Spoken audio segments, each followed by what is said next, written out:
Magandang umaga po mga kamisyon. Ngayon po tayo ay magluluto ng ating pananghalian. Pinakbit po ang ating lulutuin. Ngayon po ay maganda ang panahon, mainit. Kaya tingnan niyo po, mainit dito sa Batangas. Yan po, super init. Ako po ay nakapaglaban ng aking abito. Yan. Walang kabanta-banta ng ulan, ganda ng ulap. Tayo po ay magluluto na dun sa baba. Nandito po kasi ako sa taas. So yan, narito po ang ating mga ingredients. At ayan, dahon ng kalabasa. Nakakuha po ako dun sa gilid, sa garden namin. Ilalahok po natin yan. At yan, may alamang din. Siyempre, konting alamang lang ang ating ilalagay. May pork. Yan, konting-konti lang pong pork. Yan, pero may konting taba. At rin naman ho ang ating gulay. Yan, ampalaya. Siyempre, hindi mawawala ang ampalaya. At ang talong. Yan, may dalawa po akong binili kahapon na talong, 2 peraso, pero meron din po akong na-harvest dun sa gilid namin na maliliit, kaya isasama na natin. Ayan, at may sitaw din po. Kamamahal na nga ho ngayon ng ating mga gulayin. Kaya dapat talaga nagtatanim tayo. So yan, at bumili din po ako ng kalabasa. Ayan. Hindi ko na mailabas at naka-plastic. Yan. Yan, kalabasa. Yan ho ay parang 20 pesos. Yan. At may 2 okra, 2 taling okra. Mahal na din po ngayon ng okra eh. Parang 10 piso po yan, yung isang tali na yan. Kaya 20 pesos. At ari ho ang tinatawag naming kabay sa Quezon o sigarilyas yata yan dito. Ewan, basta po yan ang ating gulay. Yan. Sabi ni Sister Georgia kanina ay balingbing daw. Tawanan kami at balingbing ang tawag niya diyan. So, tayo po ay magluluto.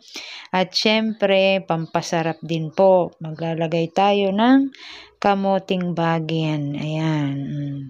Kasi masarap po ang may kamote, manamis-namis. So, ayan po ang ating ingredients.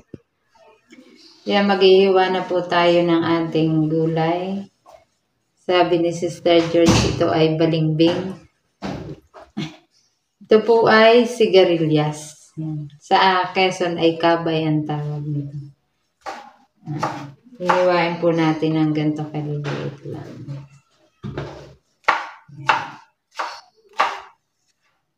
Okay.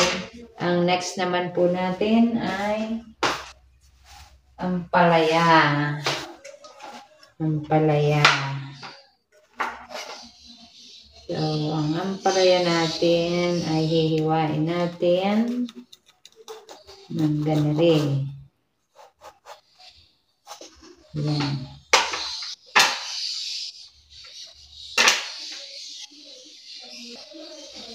Ating tatanggalan ng laman sa gitna, ang buto. Mahirap pala itong tanggalin. Yeah. Ito ay ang ampalaya ay maganda sa ating kalusugan.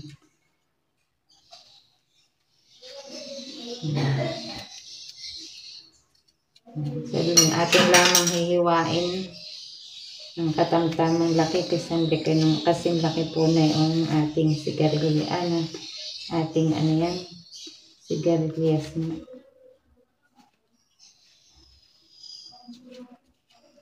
Yan. Tagal pala ito. Yan. Ang paghiwa ng ating ampalaya ay mga ganito lang siguro para hindi mapait na masyado. Maliit lang. Tatabi lang natin.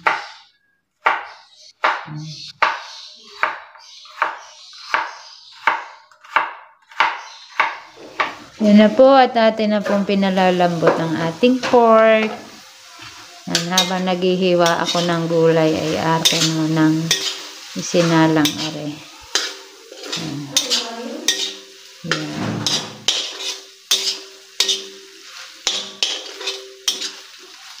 So pinalalambot para yan. Atin mo nang palalambutin yan. Ayan nating magmantika siya. Nandito na po. Tapos na ang aking paghihiwa ng vegetable. Yan. Colorful. Yan. Palaya, sigarilyas, kamote, kalabasa, at talong. Itong puti po ay galing sa aming tanim. Itong purple ay binili ko. Yan, may alamang tayo. Hindi po kasama ang tuyo, ha. Yan, may kamatis, may bawang ng hiniwa, pati ang ating sibuyas at 2 pirasong bulaklak. At are, may sitaw at okra. So, yan po ang ating ingredients. Hindi na po tayo maglalagay ng mantika. Ito dito na natin igigisa sa sarili niyang mantika. Ayan. Dumikit na. Ayan. Mas masarap po kasi kapag tostado ang pagkakaluto ng karne.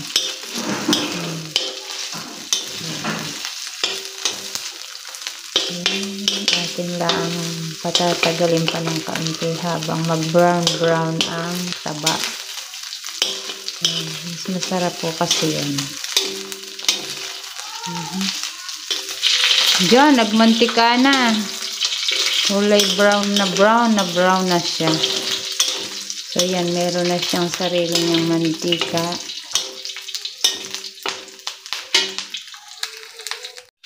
Yan, lalagay na po natin ang bawang dahil may sarili na siyang mantika.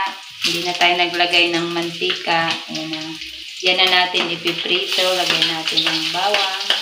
Yung iba pag nagisa, inuuna ay sibuyas. Pero ako po ay bawang ang inuuna ko. Mag-brown lang siya ng konti para lumasa talaga ang kanyang lasa. Yan. Tatabi lang natin ang karne. Ayan. Konti lang. Sunod natin ang sibuyas. Ayan. Pampabango.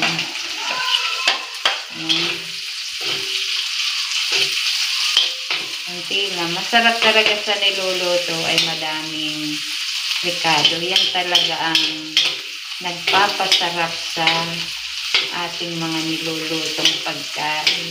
Ang mga ricado. Lalagay na po natin ang kamatis na ang ating kamatis ay galing din sa ating tanim. Ang iba, nalalaw ko na. At ang pinaka-the best na ingredient sa ating mga niluluto, kailangan daw po pag tayo ay nagluto ay mayroong pagmamahal. Ayan. Kaya dapat pag nagluluto, George, may pagmamahal, ha? Hindi yung galit. Dahil pag galit ka nagluluto, ay sunog. Kaya yan, atin munang palalambutin. Ihintayin natin. Tatakpan lang muna natin ulit. Kailangan haluin ng kaunti. Bango na. Mabango na ang ating niluluto. Yan. Hindi ko pala nahiwa yung isang yung laki. Bayan. Nalimutan. Anyway, madudurog naman yan. Tama na muna ang halot. Baka mahilo na ang aking niluluto. Instead na masarap ay hindi na sumarap. Lalagay na po natin ang kalabasa dahil ito ay matigas. Kaya itong unahin natin ilagay. Sir George, kumain ka ng kalabasa dahil ito ay pampalinaw ng mata. Yan, ating tatanggalan ng ano. Actually, ito ay, yung kalabasa ay mayaman din sa vitamina para sa ating mata. Yan, ganda na ng kulay yellow na. At, syempre, lalagay natin ang ating kamote. Diba? Ang ganda ng kulay. Dito muna ang pinggan sa ating lababo. Mamaya na hugasan. Yan, sarap na.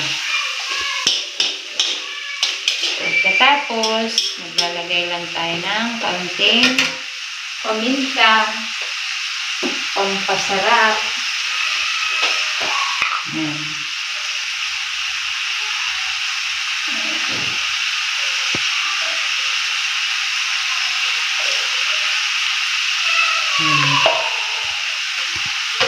Lalagyan lang natin ng konti at mamaya lalagyan natin ito ng sabaw na kaunti.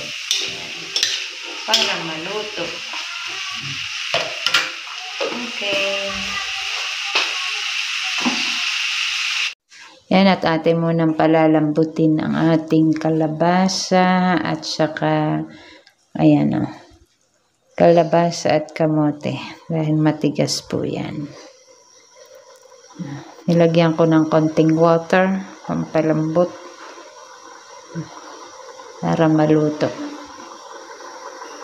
Yan, ang ganda ng kulay. Yellow.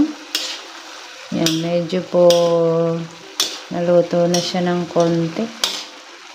Yan. Ang sarap, nakakagutom na. Kaya ngayon po ay atin ang lalagyan ng kaunting alamang. Lulutuin natin ito mamaya, George. Bibili tayong kamatis. Yan. Pati ang ating alamang ay makulay. Para lumasa siya, atin ang lalagyan. Yan. Lalagyan pa natin yan.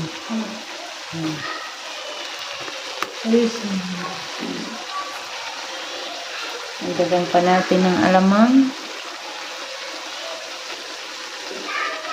Kunti pa dahil marami pa tayong gulay. Okay na siguro to. Makulay ang buhay. Ha? Tama na. At mamaya na natin dadagdagan ka.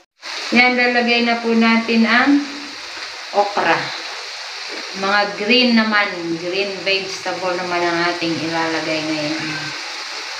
Yan. Ito lang ha. Ay, natuloy na ang ano. Yan. At sunod natin ang ating sitaw. Wow, dami na. Pwede nang pakainin ng kapitbahay. Yan. Pwede nang magbigay sa kapitbahay.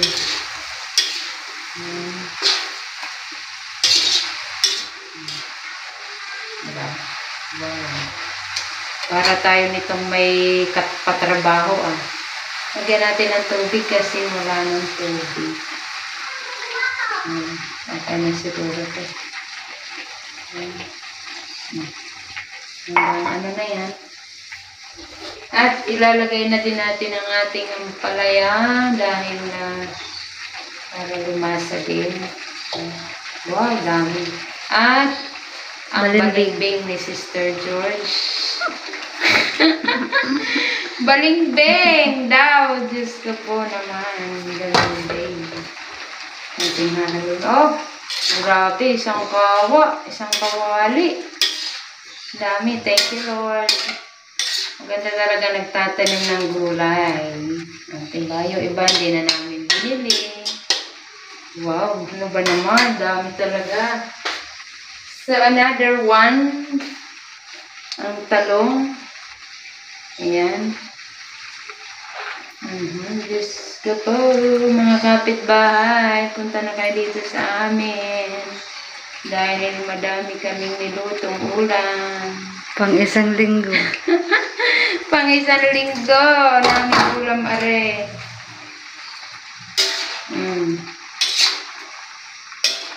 Yan.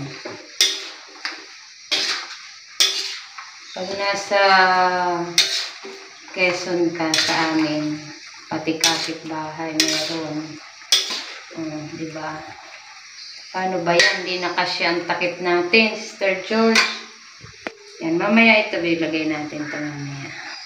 O, diba, makulay? Tapos na tayo. Konti na lamang. At ayan na po ang ating pinakbit. Ayan. Ganda ng makulay talaga. Para lang ang buhay natin, makulay. Maraming mga magagandang karanasan, masasayang karanasan, at may mga masasamang karanasan din. Parang gulay lang yan, halo-halo. Pero kailangan lang nating nanamnamin ang sarap ng ulam. Ganun din sa buhay natin, kailangan nating talagang ito'y harapin ng may pananampalataya sa Diyos. Yan. Kaya mahalaga sa buhay din po natin na tayo ay palaging nakain ng gulay dahil yan po ay kailangan ng ating katawan. Ayan. Mga green vegetable ang kailangan natin. Ang iba pa yan. Nakakagutom na.